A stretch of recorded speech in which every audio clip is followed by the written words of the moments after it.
వేలాది మంది భక్తుల మధ్యలో 10,116 వడలు గారెలతో శ్రీ ఆంజనేయ స్వామి వారికి ఘనంగా అభిషేకం.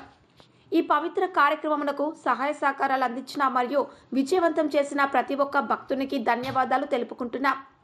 మీ దువ్వాడ శ్రీకాంత్ మరియు కమిటీ పెద్దలు, ఎద్దుల దుర్గారావు మరియు కార్యవర్గ సభ్యులు, శ్రీ ఆంజనేయ ట్రాలీ రిక్షా హమాలి వర్కర్స్ యూనియన్ మరియు వివిధ కార్మిక వర్తక సంఘాలు ప్రతినిధులు, పలాస కాశీబుగ్గ.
रघुनंदन रघुनंदन रघुवर सेवन